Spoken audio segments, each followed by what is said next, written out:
Welcome to the Index of Otherwise. And today, I have some real-life inspired scary stories that might make you glance over your shoulder or send a bone-chilling tingle down your spine. So nestle in, get cozy, and prepare to wander through the strange, the eerie, and the otherwise. By the time we're done, you might not see the ordinary the same way again. So let's turn the page and see what hides in the otherwise.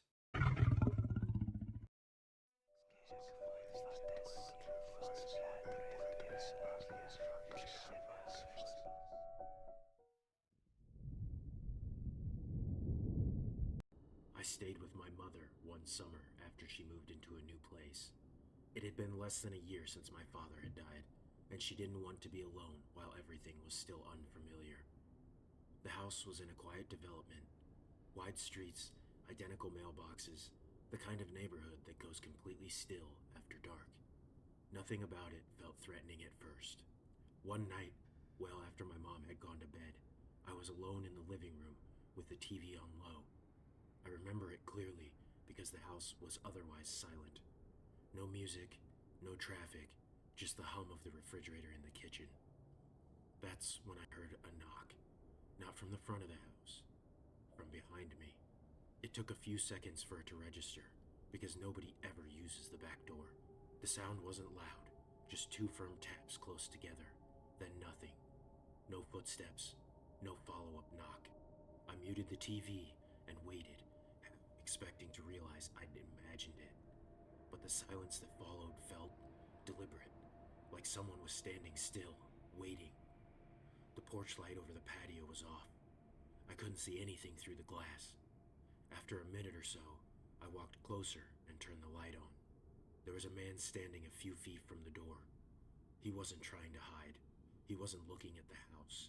He was just standing there, hands buried in the pockets of a faded sweatshirt, staring down at the concrete. Mid-40s maybe, ordinary face, nothing that would have stood out if I'd passed him in a store. I didn't unlock the door. I didn't even get close enough to touch it. I asked him if he needed something. He didn't answer right away. When he finally looked up, it was slow, unnaturally slow, and his expression didn't change as his eyes met mine. Then he smiled, not wide, not friendly, just enough to suggest he knew he was being watched. He said he'd thought he'd left a jacket here. The words didn't make sense. He said them casually, like we'd spoken before, like this was a small misunderstanding. I told him he had the wrong house. He tilted his head slightly at that, just a few degrees, still smiling, still not moving. For a moment, neither of us spoke. The silence pressed in hard enough that I could hear my own breathing over the TV static behind me. Then he nodded once, said something like, "Yeah, all right," and turned away, disappearing into the darkness at the edge of the yard. I turned the porch light off almost immediately. That's the part I regret the most. Much later, hours later, I woke up with sudden, sick awareness that something wasn't right. The kind that pulls you out of a deep sleep before your mind catches up.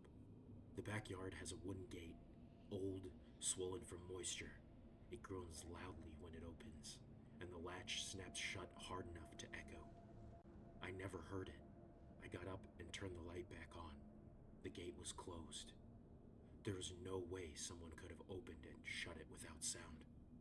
I tried it myself earlier that day. It screeched even when you moved it slowly. I checked the porch light. It didn't turn on. In the morning, I found the bulb twisted loose, just enough to kill the connection. We called the police later that day. They didn't find footprints or fingerprints, but they did notice fresh damage around the front door's deadbolt. The wood was splintered like something had tested it with a tool. A neighbor mentioned seeing someone in our backyard earlier that afternoon. They assumed it was family. Nothing else ever happened after that. No return visits, no reports, no explanation. I left at the end of summer. My mother still lives there alone. She never mentioned anything strange since. But every time I think about that night, I keep coming back to the same detail. If he didn't use the gate, how did he leave?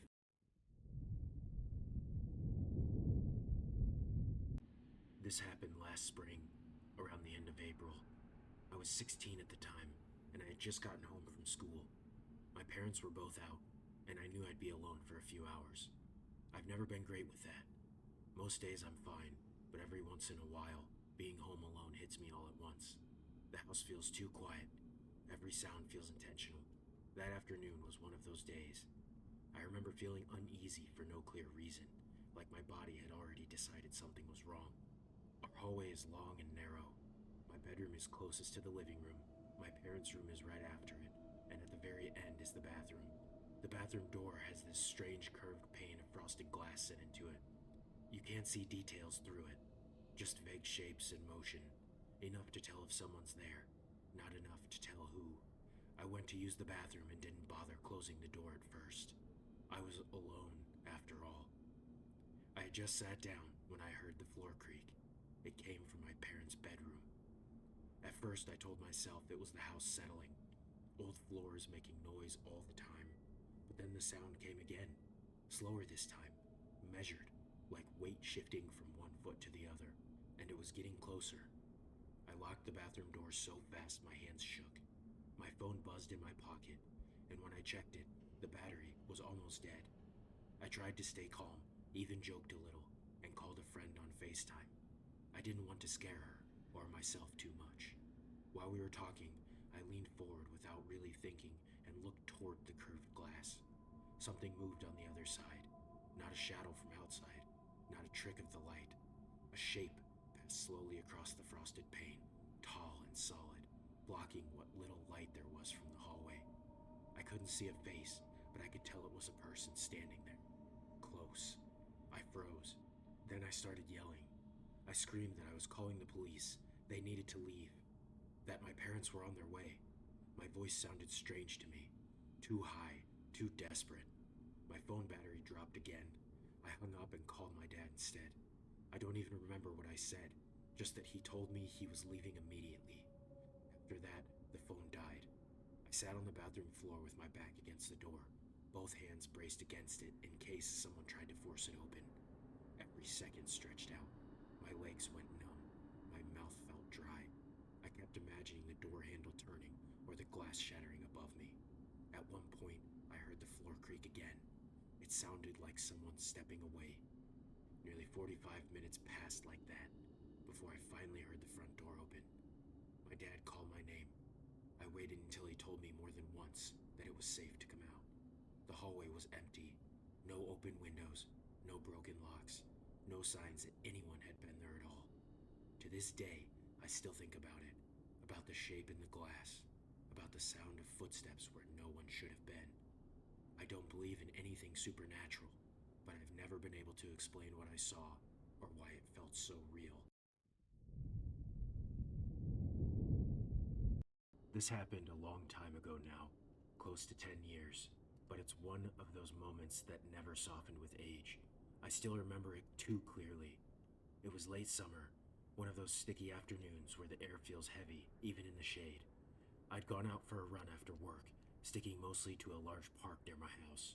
I usually felt fine there, but that day had already gone wrong.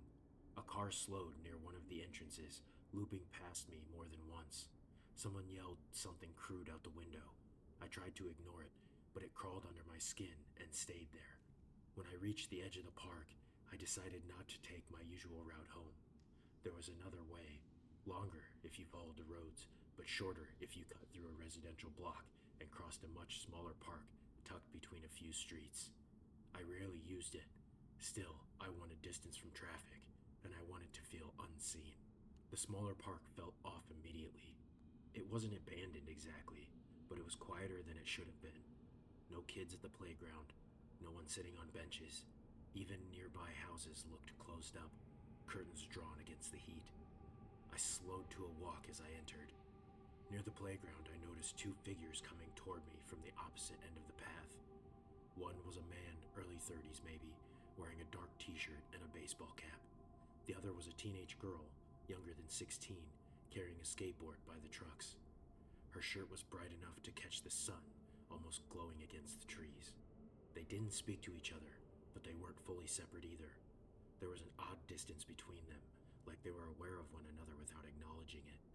As we got closer, they drifted wider apart.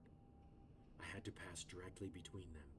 The man glanced at me briefly, expression neutral, then looked away. The girl kept her eyes down, focused on the path like I wasn't there at all. My chest tightened. I told myself it meant nothing. I'd already had a bad run. My nerves were shot. Still, I reached up and stopped my music, pretending to adjust my headphones. I didn't look back. The path led me past a small parking lot and onto a narrow sidewalk shaded by trees. Leaves and broken branches were scattered everywhere from a storm the night before. I stepped carefully, eyes forward, already picturing the crosswalk ahead that would take me out of the park and toward home. That's when I heard something break behind me. Not loud, just sharp, like wood snapping under sudden pressure. I turned. The girl was charging toward me. She was holding the skateboard raised over one shoulder now, gripping it like a weapon. Her face wasn't twisted with anger or panic. It was calm, focused, almost blank. I ran. I don't remember checking for cars. I don't remember the sound of traffic. I just remember reaching the other side of the street and finally stopping, breath tearing out of my lungs. I looked back. She stood where the sidewalk met the park, no longer moving. The skateboard dropped to her side. She stared at me for several seconds, long enough that I felt exposed, like an animal caught in headlights. Then she turned away and walked back into the trees, unhurried, as if nothing had happened. I went straight home and locked the door behind me. I didn't run again for months. I never told anyone why, because I couldn't explain it without sounding dramatic, or worse, unbelievable. I stayed in that neighborhood for years. I avoided that park every single time unless I was with other people. I never saw that girl again. But sometimes when I think about it, I wonder how close she was before I heard that sound behind me and whether she would have stopped. This is something I've almost never talked about outside my family. It stayed with me for most of my life. When I was young, we lived in a large house that had been awkwardly split into separate sections. One part belonged to my aunt and her kids, another to my parent and me, and the third, once occupied by an elderly relative, had been sealed off after they passed away. That portion of the house was technically livable, but no one used it anymore. It stayed dark and quiet, like it was holding its breath. The house already had a reputation. There had been a burglary years before I was born. Another one happened when I was small enough to sleep through it. After that came stranger things. Someone wandering the yard late at night, objects being moved around, and for a while, a person who would stand outside the fence in the early morning hours, just watching the house. By the time I was about 6 or 7, the situation improved. The neighbor most responsible for the disturbances was gone, and the neighborhood settled into something closer to normal. That was when my family finally felt safe enough to adopt animals. We brought home a couple of cats and an older dog. Things were calmer, but I never really felt it. I was a tense kid. Loud noises scared me. Empty rooms bothered me. I hated being left alone in the house. Because of that, there was an understanding amongst the adults. If someone stepped out briefly, they wouldn't tell me. I didn't want to know. One afternoon, that understanding slipped. One of my elder cousins, already in her 20s, stopped by to check on me. We talked for a while, and then she mentioned she needed to run a quick errand. I immediately started panicking. I didn't want to go with her, but staying behind felt unbearable. I started crying, and eventually she made a deal with me. I could stay in her room and watch TV. That alone felt special. Her room was on the ground floor, facing the neighbor's yard, where people were walking outside, talking and cooking. Before she left, she pointed out to the window and told me that if I felt scared, I could open it and call out. Then she was gone. I focused on the TV and tried to relax. One show ended, another started. Somewhere in the middle of it, I noticed sounds coming from elsewhere in the house. At first I ignored them. Old houses make noise. Pets wander, floors shift. But then the sounds became more specific. Footsteps, not rushed, not light. A door opening. Something being set down.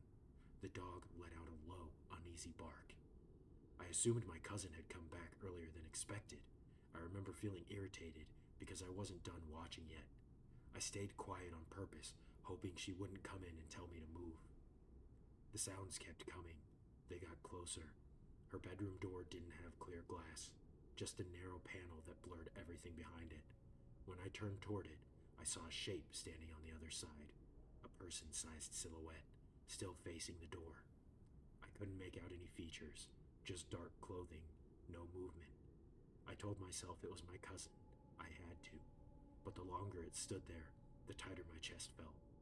Eventually, the figure shifted and moved away, footsteps fading toward the back of the house.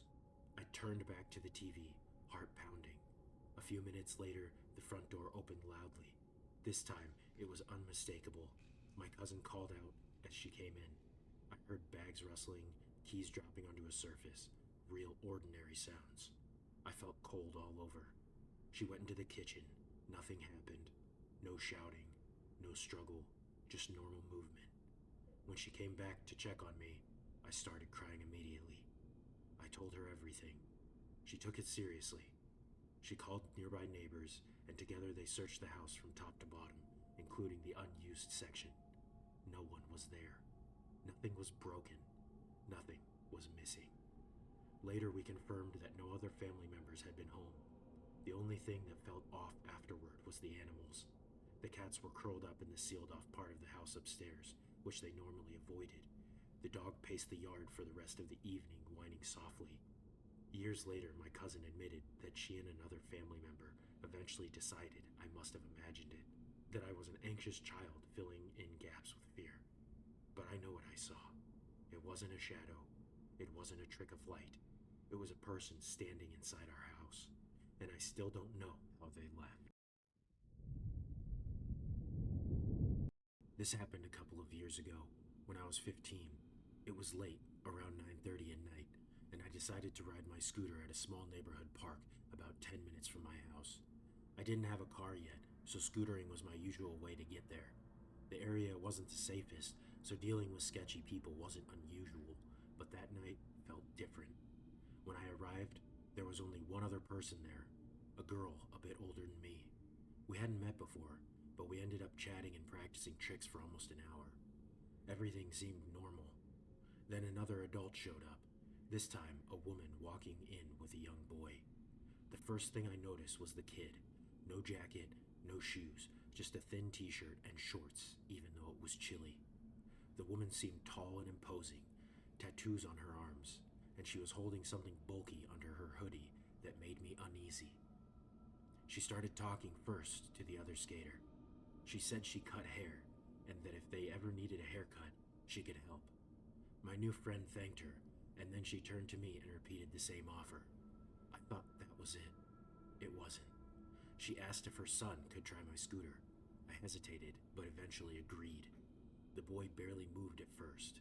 He seemed stiff and hesitant. The woman had to guide him onto the scooter herself. The kid didn't seem to want to ride at all. While he stood there awkwardly, she turned back to me and repeated that she was just there with her nephew. That made me pause. Earlier, she said he was her son. I didn't comment, just nodded, trying to keep things calm. After a few minutes, the other skater left. Suddenly, it was just me, the woman, and the boy. The air in the park felt heavy. Then she asked me to do a trick for the kid. As I lined up, I noticed she was subtly holding the boy's gaze, turning his head so he couldn't look away. He didn't react, didn't smile, didn't say anything. When I finished, she clapped once and again, told me about being a hairstylist. Then she said she was there with her son. That's when I asked, "Wait, didn't you say he was your nephew?" She shrugged casually. "Oh, sometimes I mix it up," she said, like it didn't matter at all. My instincts were screaming. I told her I had to leave. She said it was fine. Someone was coming to pick them up soon anyway. I started heading toward a nearby convenience store instead of home. Halfway there, I saw the woman get into a dark SUV with the boy. I thought it was over. Then the car turned and followed me in the same direction. She rolled down the window and smiled. "Funny coincidence, huh? We're both going to grab a snack." She repeated her barber line. Then she asked for my number. I said no and kept walking. I didn't stop until I was inside the store surrounded by people. I never saw her and the boy again.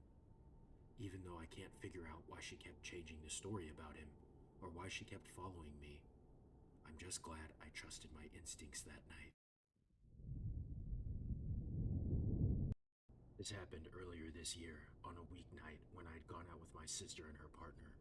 We'd grabbed dinner and seen a late showing of a movie, and I didn't get back home until close to 1 a.m. I live by myself in a house that's been converted into multiple units. There are 4 apartments total, 2 upstairs, 1 in the front downstairs, and mine tucked away in the back. My unit is only accessible by walking down a long side path that leads to a small enclosed patio. That patio has its own door into my living space, which I've always hated and barely use. When I got home, I went straight to my desk to finish some freelance work. I sat there for about 40 minutes. The house was quiet, except for one thing, a low voice that kept going on and on.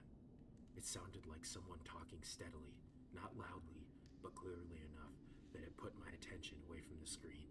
One of the upstairs tenants is a guy, and sound travels oddly in this place, so I assumed it was him on the phone.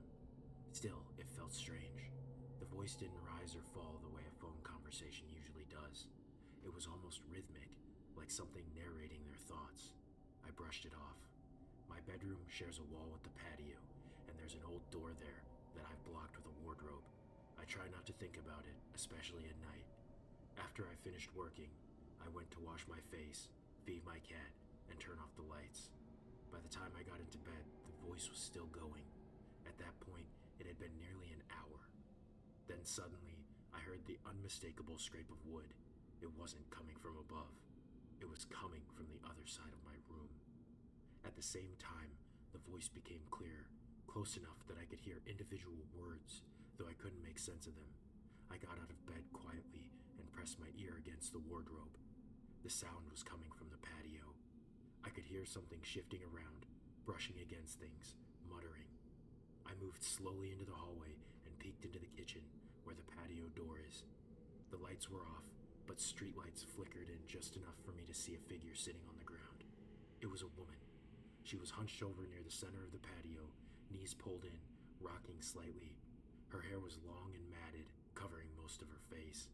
She was talking to herself, repeating fragments of sentences over and over again. I didn't think. I reacted. I flung the door open and started shouting, telling her to leave, telling her she didn't belong here. My voice sounded unfamiliar to me, loud and sharp and angry. She didn't jump. She didn't even turn around right away. After a pause, she tilted her head and said very softly, "My name's Claire." Something about how casually she said it made my stomach twist. She still hadn't looked at me. I kept yelling.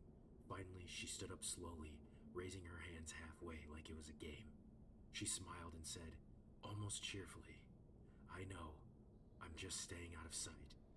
That tone, light, playful, completely disconnected from the situation, was worse than if she argued with me. I kept backing her out of the patio, swearing, threatening to call the police. Eventually, she left down the side path and disappeared into the street. I locked every door and didn't sleep much that night. Logically, I assumed she was homeless or struggling mentally. I live near a busy area where that happens, but what still unsettles me is how long she'd been there. I'd been sitting at my desk, headphones off, convincing myself the voice belonged to someone else in the house. Now I check the patio door every night, sometimes twice, and I don't ignore sounds anymore, because for years, I had this quiet fear that one night I'd hear someone out there. Turns out, it wasn't paranoia. So Claire, let's never cross paths again. I'm not great at telling stories, and I've never really shared this outside of my family, but it's something that's stuck with me for a long time. This happened when I was around 9 or 10. My parents tried to enforce an early bedtime, around 8, but it rarely worked. I usually end up in bed closer to 9:30 after dragging my feet through the nightly routine. That evening didn't seem unusual at first. We ate dinner, talked about school, nothing memorable. Still, I remember having this strange feeling in the back of my mind, like the night carried more weight than normal. I didn't know how to explain it then, and I still don't. I went to my room and climbed into bed. A few minutes later, my dog hopped up and curled against my side. I remember sitting up briefly, glancing around the room, checking the door, the window, adjusting the small desk fan, before lying back down. I fell asleep quickly. When I woke up, it was abrupt, like something had startled me out of a dream. I turned my head toward the digital clock on my nightstand. 3:52 a.m. Everything looked the same. The fan was still humming, my dog hadn't moved, the house was quiet. I considered getting up to use the bathroom, but before I did what I always did as a kid. I checked the room. First the door, then the window. That's when I saw someone. A woman was just standing outside, close enough that her face was visible in the dim light.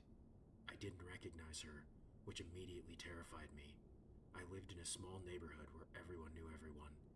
She looked middle-aged, her hair pulled back loosely, wearing a dark jacket. The porch light was off, but the glow from a nearby streetlight caught her face at the wrong angle. She was looking directly at me. I froze. I don't remember blinking. I don't remember breathing. I just remember the feeling of my heart pounding so hard it felt painful. I was too scared to move, too scared to even pull the blanket up. It probably lasted less than a minute, but it felt like forever. Eventually, fear turned into panic. I shot out of bed, stumbled over my own feet, and barely caught myself as I ran for the door. I tore it open and bolted down the hallway toward my brother's room, slamming my hands against the door and shouting his name through tears. He opened it, confused and groggy. I grabbed his arm and pulled him toward my room, words spilling out too fast to make sense. When we got there, the window was empty. No one outside, no movement, no sound. He told me I must have been dreaming and walked me back to bed, sitting with me until I calmed down enough to lie still. I eventually fell asleep again. Morning came like it always did, sunlight streaming in as if nothing had happened. The rest of the day felt unreal. School passed in a blur. All I could think about was my bedroom window. When I finally got home, I went straight to it and looked outside. Nothing. No sign anyone had ever been there. I told myself it was over, that I was safe. But even now, years later, I still remember the way she stared at me and how real it felt in the moment. So the person who stood outside my window in the middle of the night, let's never meet again. This happened earlier this year, sometime in late October. I was 22 and in my second semester at a technical college after moving from a rural area to a much larger city. I'd been messaging someone I met through a dating app for about 10 days. She seemed grounded and easy to talk to, and we shared a few niche interests that made conversations flow quickly. She told me she worked nearby and had previously attended a different university in the area. We met once in person for lunch during the week, and it felt comfortable enough that I agreed when she suggested meeting again, this time for drinks, on a Saturday night. We met at a lounge downtown, one of those places that's dim but not sketchy, busy but not loud. We talked for over an hour, maybe closer to 2. I remember thinking how relaxed I felt, like I didn't need to watch myself too closely. At some point, I stepped away to use the restroom. When I came back out, a woman I didn't know stopped me near the sinks. She asked me if I was sitting alone at the table near the window. When I said yes, she lowered her voice and told me she'd seen the person I was with lean across the table and pour something into my glass while I was gone. She asked if I wanted her to go get staff involved. I didn't know what to say. I thanked her, told her I'd handle it, and walked back to the table feeling embarrassed for even considering it. I really wanted to believe it was a misunderstanding. Still, I couldn't ignore it. I told my date what the woman had said, trying to laugh it off so it wouldn't sound accusatory. I even said I felt silly repeating it, but asked if she'd mind switching drinks with me so I could calm down. She smiled, said people were paranoid these days, and excused herself to step outside for a minute. She never came back. I waited longer than I should have. Eventually, I paid and left. When I got home, I checked the app. Her profile was gone. Completely. That's when things started to feel wrong. Over the next couple of days, curiosity turned into unease. I tried searching for her online using the name she'd given me. Nothing. No social media, no professional listings, nothing that suggested she'd existed beyond our messages. Later that week, while helping a friend register for classes, I casually asked an advisor whether anyone with that name had ever been enrolled at the nearby university she claimed to have attended. The advisor checked and said there was no record of that name, current or past. Either she lied about her background, or she lied about who she was. Looking back, the signs feel obvious now. The sudden disappearance, the refusal to engage when confronted, the stranger who warned me without hesitation. I'm convinced something was added to my drink, and that the situation could have gone very differently if I hadn't stepped away when I did. I deleted the app that night. I'm relieved I never shared my phone number or exact address. She did offer to walk me home, which I declined, but I had mentioned which neighborhood I lived in during our first meeting. That still sits uncomfortably in the back of my mind. I don't think there's anything I can do now. I don't even know what name to report. So, to the person who lied to me and very likely tried to take advantage of me, let's never meet again. And to the stranger who spoke up when they didn't have to, thank you. This started when I was at my childhood friend's apartment for what was supposed to be a casual Friday night movie marathon. We hadn't hung out in months, and we were catching up. Her place was warm and lived in, a bit cluttered with books and board games stacked everywhere. We were lounging in oversized hoodies and leggings, ready to watch a few old animated films. She suggested ordering takeout for dinner. She mentioned that Dorian would be bringing the food over. At first, I wasn't thrilled. I assumed she'd invited other people along, which wasn't what I had in mind for our night, but it turned out Dorian was just the delivery driver. When he arrived, I immediately noticed something off. Dorian was jittery, shuffled the boxes nervously, avoided eye contact, and seemed almost out of his element. My friend introduced us, but she was unusually polite, like she knew him far better than I did. After handing over the food, there was an awkward few minutes of small talk. Then, surprisingly, he asked for my number. I felt trapped because my friend was right there, so I gave it. We exchanged a few texts over the next week. She later explained that Dorian worked for her like a personal assistant, running errands, picking up groceries, handling deliveries. I got the impression he was lonely and very eager for any attention from women, especially hers. Dorian started sending random memes in our chat. It was weird, but not overly aggressive. Eventually, he offered to help me with errands. At first, I politely declined, but when I mentioned that I needed help moving a large desk I'd bought online, he jumped at the chance. He came over and carried the entire thing upstairs without complaint. I tried to pay him, but he refused, suggesting instead that I take a walk with him the next weekend as a friendly exchange. I was uneasy, but rationalized it as repayment for the favor. We went on a trail nearby, one I'd walked before. At first, it was normal, talking about work, the weather, and hobbies, but then he suggested going off the main path to see something really cool. We arrived at a small clearing, and I froze. There, partially hidden by foliage, was a decomposing body. My heart raced. Dorian didn't seem fazed. He calmly pointed it out like it was some tourist attraction. The smell was strong, and the stillness of the body made everything feel unreal. I mumbled that I needed to get back and started briskly walking toward the main trail, urging him to follow. I was trying to gauge whether he had any intention of harming me. The moment I saw another hiker in the distance, I called out to him, hoping he would walk with us. The other person agreed, and I used their presence as a buffer between me and Dorian. When we finally reached the parking lot, I immediately called my friend, explaining what had happened. Dorian drove me back to her apartment, and I detailed everything: the condition of the body, the insects, the facial decomposition, and his casual attitude. She was horrified. She admitted she'd always sensed something off about him, but never imagined something this serious. We made a plan to gradually remove him from our lives.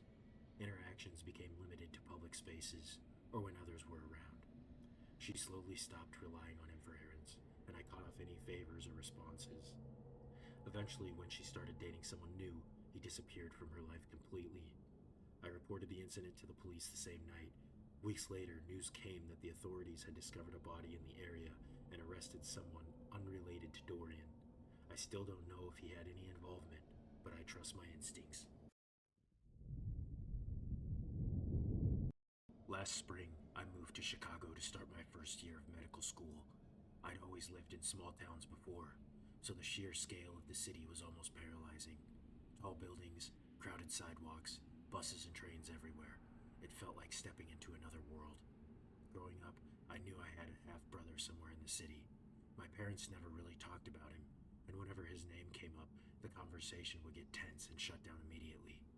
I'd seen a few photos online, and I knew the basics: what school he went to, where he worked, but we'd never actually met or even spoken.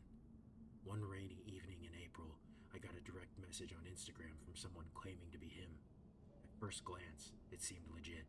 Realistic profile, pictures that looked like him, a handful of mutual friends. He invited me to join him and a couple of his friends for a picnic at a small city park the following weekend. He wrote that it would finally be a chance to meet properly. I should have been excited. I'd always wondered what it would be like to meet him in person, but something about the message made me uneasy. I had no idea which areas of Chicago were safe, and the park he suggested had a reputation online for petty crime at night. Plus, meeting a half sibling for the first time in front of a group of strangers felt wrong. Too public, too predictable. What if it went horribly awkward? What if someone snapped at someone else? I couldn't risk it, so I didn't respond. A couple weeks later, curiosity got the better of me. I researched the park. The crime statistics were alarming: assaults, robberies, even gang presence reported in the neighborhood. What had seemed like a casual invite suddenly looked extremely dangerous. I realized that if I'd gone, I could have been walking straight into a trap. I decided to try another route. A friend from my college actually went to the same university my half brother attended, so I asked them to reach out and see if he would meet somewhere safe. They agreed, and we arranged to meet at my friend's apartment. Finally, I met him in person. He was younger than I expected, with an easy laugh and a calm energy. We spent the afternoon talking, swapping stories about our childhoods, and sharing a small meal. It was comfortable and natural, nothing like the awkward tension I had imagined. Eventually, I mentioned the Instagram message and the park invitation. He froze. He said he hadn't been on Instagram in years and that the account wasn't his. Someone else had been pretending to be him. He had problems before. Other friends had reported being contacted by an impersonator trying to sell fake tickets and run scams. By the time I told him, the fake account had already been deleted. I still shiver thinking about it. Someone knew I'd moved to Chicago and tried to lure me to a shady area with a fake identity. I have no idea what their intentions were, and I'm not sure I want to know. Meeting my half brother that day was incredible, but the fact that someone had tried to manipulate me into a dangerous situation made it terrifying.